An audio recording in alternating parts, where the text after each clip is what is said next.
Hey everybody, it is Chris Brown, your real estate professional and a marketing entrepreneur. I hope you guys are having a fabulous day. I'm having a fabulous day, so I hope you are definitely having a fabulous day. But hey, welcome to another episode of State of the Real Estate Market. In this particular episode, we are going to talk about how to list your home and then find your new home. And that seems to be the big question that I am getting with a lot of homeowners at this time. I've been reaching out to people and people have been reaching out to me and saying, hey, I'm interested in selling my home because I can get the most amount for my home, but I want to stay in the area. What homes are available to move into?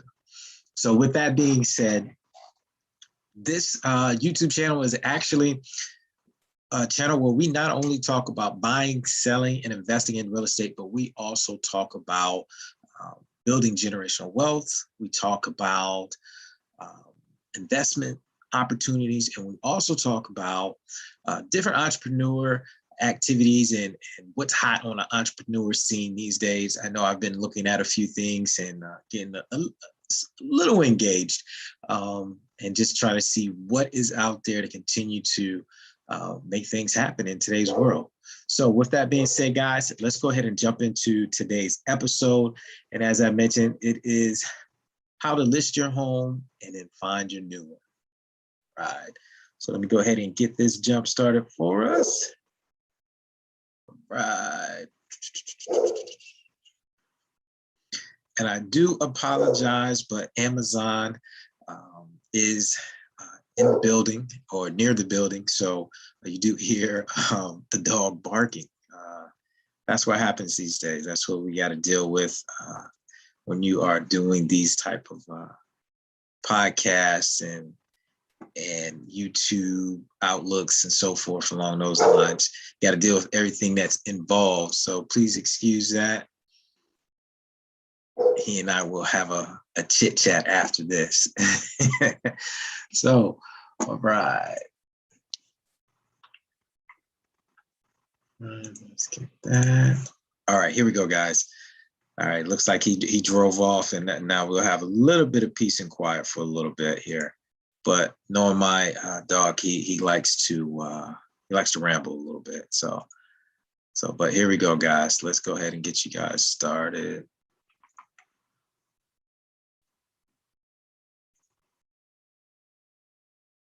All right, so actually it's sharing the wrong screen.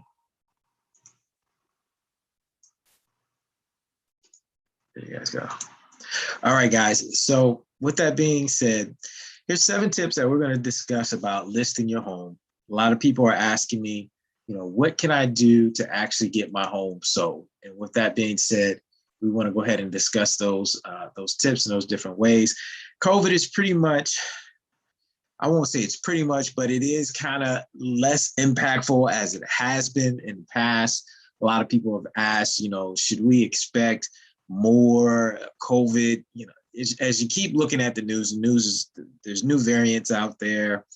But at the end of the day, we all have to make a living and we all have to keep moving forward. If you need to wear a mask, you need to be vaccinated, whatever your choice is, be sure to do so. Stay healthy, stay safe. And let's get into these few tips of listing your home. And this is what's going to be important because a lot of people, when they ask me, hey, I want to go ahead and get my home. So, what do I need to do to get it sold fast? And also to get top dollar, do I need to make certain repairs to the home since people are buying homes so fast? Now, people are buying homes fast. And what is going on is some people are placing homes out there that probably shouldn't be on the market just yet. But with that being said, if you're expecting to get top dollar, go ahead and do what is necessary and suggest it to receive top dollar. That's something that I do with my clients. I do kind of a little bit of a report card before we place the property on the market. We go over a few things, review the property and saying, hey, if we can score between, basically it's 80% or above, that's a B. So if we're looking 80% and above, then with that being said, it's passing. We'll probably be in a better opportunity of getting top dollar for the home. Now, if it's below that, then we're going to be a little suspect, and we're going to put ourselves at risk of not getting top dollar. So let's go ahead and jump into these tips. All right, the first tip I wanted to kind of share with you guys is, what does your property look like online?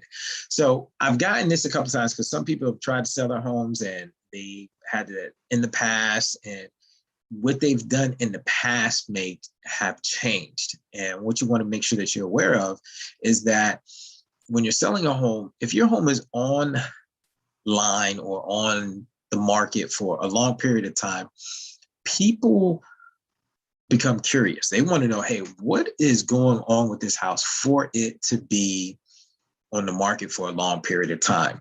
And especially in today's market. And when today's market, things are moving pretty quickly.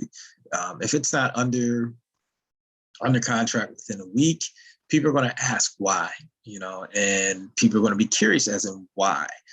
What's going on? Is the seller overpricing it? Is there something wrong with the home? So keep that in mind. You always want to keep in mind, what does your home look like online? Because that's the way people are shopping these days. When they're looking at a home online, when they're looking for a home, they're going online. They're not first going to the property. They're actually first looking online, seeing what's available, then moving forward in the process. All right. Tip number 2, show ready mindset. Every day when you're on the market and you're going through your showings, and especially if you're still living in a home, you want to have a mindset of what your home looked like on picture day. So hopefully on picture day, you make sure you decluttered, you depersonalized, you made everything was clean, smelling good as well. And with that being said, you want to make sure that you are in the process of doing that. And this is how you're going to get your home sold fast and for top dollar. All right, pre-listing inspection. So since homes are going pretty fast, and when you go through the process of buying home, think of the buyer. When they're going through the process of buying home, it's an emotional process, very emotional. So what you want to do is you want to take as much of the emotions out of the process for the buyer, because what they're doing is they're making different decisions, and as they're making these decisions, their emotions are ramping up. So how do you keep the buyer's emotions down and their interests high? By doing what's called a pre-listing inspection. Basically, you're paying out up front for an inspector to come out, view the home, and inspect the home. And with that being said, they're going to produce a report. And on that report, they're going to tell you different things that need to be done or could be done, or that may have limited life to it or the remaining life to it. So with that being said, if you're showing this information up front, you're making repairs, say if it's major repairs, anything that's going to stop the sale of the home, then you may go ahead and make those repairs. Obviously, you consult with your real estate professional to see what repairs are actually needed and which ones you should actually do over the other ones. Because some repairs can be more costly than others, but you can possibly make it up by taking care of the smaller one, a bunch of the smaller ones, and just alleviating everything else. With that being said, that report lets you know what needs to be done. And that's a report that you can share with potential buyers, so they know what they're getting into. Now, obviously, as a buyer, hopefully they are still getting the home inspected if they decide to move forward, because they want to have an inspection that's being done on their behalf. So keep that in mind. All right, considering representation. That is always going to be key. You're always going to hear me say, if you're going to place your home on the market, always consider the real estate professional that you are working with. Make sure that they understand your home and you feel comfortable with them, and moving forward in that process. Now, I've had the opportunity, since inventory is low these days, I've had the opportunity to speak with a number of for sale by owners. And these are people that are trying to sell their homes on their own. And it's interesting because they'll give me a call. They'll list their home on like big websites or certain websites. And they're like, hey, they'll call me back like 2 weeks later. And they're like, hey, I need more exposure. I'm like, well, what do you mean you need more exposure? And she's like, well, it's been listed. And with it being listed online, I've been getting showings and so forth, but I don't have an agreed contract yet. And I'm like, wow. And it's great. These properties are great typically. And if it's been online for 2 weeks and you haven't sold it, there's something going on. Either it's overpriced, either you're not getting the right traffic, you're thinking you're getting a lot of traffic. So consider representation if you decide to hire a real estate professional. All right, marketing strategy. Hey, make sure that you're doing up-to-date marketing strategies. Make sure that you're not trying to do some old school, utilize the internet these days. There's so much digital marketing that's going on that can be done. And I know a lot of people are like, well, hey, I can do it myself. I don't need anybody else to do it. I can list it on this site, list it on that site. Anything's possible, but you just need to be aware of how to do it. So everything happens for a reason. So make sure that you're doing some type of pricing analysis with your marketing strategy. Make sure you're observing different cash offers that may be available for the home. That's something that I do with my clients. I have multiple ways of being able to get their home sold. Cash offers are one, as well as, working to get them top dollar for their home. So, and even these days with the cash offers, they're pretty significant. At least with the offers that I've been presenting, they've been pretty significant. So keep that in mind. Make sure that your marketing strategy is pretty in line and strategically done. My favorite, photos. Guys, I understand properties are selling fast. Do not, I repeat, do not slack in this area. If your home looks great online, you're going to attract more and more people. And I understand we have the different iPhones, we have the different Android phones, the different iPads, we have the different Galaxies. I understand. But trust me, there's different ways of doing this, and hiring a professional photographer is probably going to be the best route. I'm continuously seeing, especially in my for sale by owners, I'm continuously catching them either in the kitchen or they're in their own photos. They're taking pictures of the house, but you're seeing them in the actual photos. So keep that in mind. You cannot be in the photo. That is not a good look. That gives, as a homeowner, that gives buyers the mindset of, oh, I can negotiate this person down just because I know they're doing this by themselves, because I see them actually taking the pictures of their actual house. They don't have representation, or they have limited representation, even if it is on the MLS. So keep that in mind. For my clients, I always hire a professional photographer to do photos. I have great cameras, but the photographers, I'd rather have them come in, have a different mindset. I also do staging as well, utilizing, depending upon what our budget is, utilizing staging techniques to actually bring the most out of a home and get the best pictures. So let's keep that in mind. All right, being patient. As a homeowner, be patient. I understand the market is moving fast, but be patient. Just say a year ago from now, homes were on the market for close to 30 days, and possibly a little bit longer than that. Now they're just flying off the shelves. So be patient. If it's out there for just a couple of days and you haven't received the right offer, keep it going. Let it stay out there. And just make sure that you have all of these different steps in place and happening at the same time so that you can get the best results. Okay. All right. So I do have a couple of tips for buying tips. Consider representation. If you are buying, and this is when you are selling and then buying something else, you definitely need to make sure that the person that you're working with understands not only how to sell a home, but also understands the purchasing process in today's market. And I specifically say in today's market, because there's so much going on that can occur. It's a timing process. And I've done a number of homes where I've helped sell homeowners home. And then we looked at them actually buying another home. So that process happens simultaneously, and you need to know what's going on both ends of the process. So it plays a big role. Trust me, there's a lot more tips to that aspect of it, but trust me, there's a lot more going on because it even impacts as in what offers you actually accept for your current property. Buying before selling. Now, some people are like, well, how can I buy a house before I sell my current home? It is possible. If you are working with a real estate professional, hopefully they are aware that there are different programs that are out there that are available where you can actually buy a home while you are in the process of selling your current home.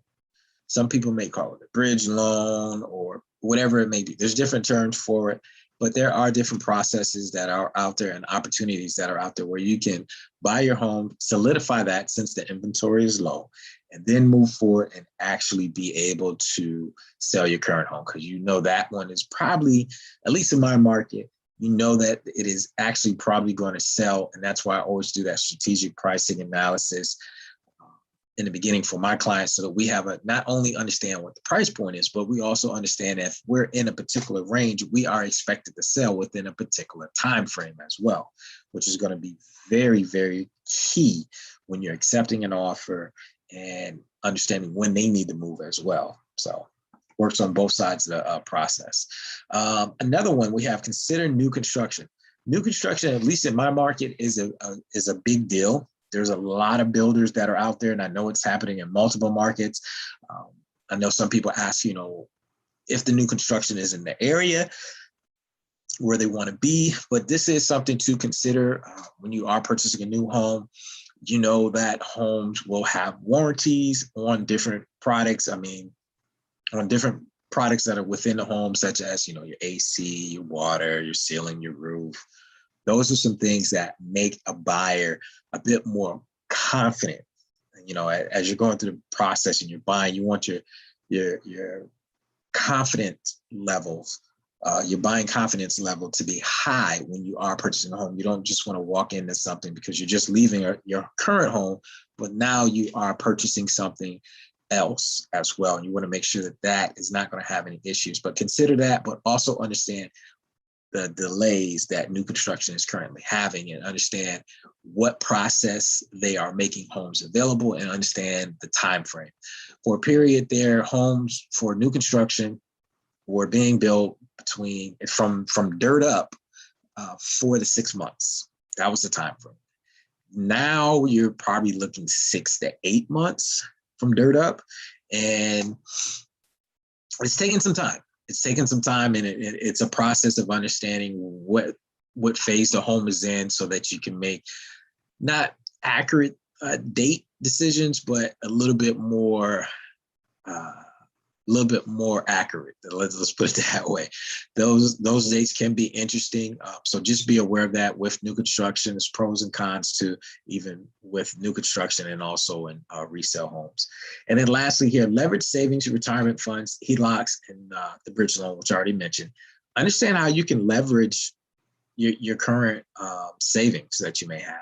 You may be in a position where you have enough retired funds where you can utilize that, borrow against it to purchase a home, purchase that particular home free and clear because you just purchased it, because you just use your retirement funds, and then do a cash out refi or do some type of refinance where that you can actually get the funds back that you put into the home and then pay back your retirement fund. And you're just like, wow.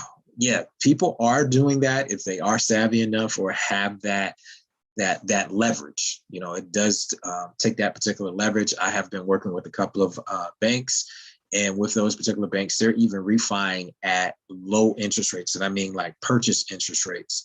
So keep that in mind if that may be a possibility for you and you being able to leverage that new opportunity for yourself. So guys, I'm always asking you guys and always putting it out there. If you know of anyone that is thinking about buying, selling, or investing, especially in the Tampa Bay area, feel free to reach out to me. I'm more than happy to do a free home evaluation or give them a report card, give them a home report card and see how their home scores and letting them know what they would need to do to get top dollar for their home. I do a general home estimate. If people visit the website, showmyhomeestimate.com, you can visit that website. It'll generate a report in like 2 minutes, and it gives a lot of information. It won't be as specific as a one-on-one, just because we don't know what your home and features that your home actually has, but it does give you a general idea. But it's not as accurate as some people would like it to be. So keep that in mind. If you are buying, selling, or investing in the Tampa Bay area, be sure to check me out at realistatewithchrisbrown.com. And for those who are want to follow me on social media, let's get connected. I do have social media links where you can connect with me on Facebook or Instagram. Some people are actually watching this live from, we have people watching me live on LinkedIn. Let's see what else we got. We got LinkedIn, we got YouTube. People are watching it live. So if you are one of those individuals, be sure to check it out. Check me out. Say hello, say hi. Love to have the opportunity to connect with people. And like I said, if you are buying, selling, or investing in the Tampa Bay area, be sure to check out realistatewithchrisbrown.com. Thank you, everyone. Thank you. And be sure to like and subscribe to the YouTube channel. We are looking forward to continuing to grow this opportunity with you guys. Take care.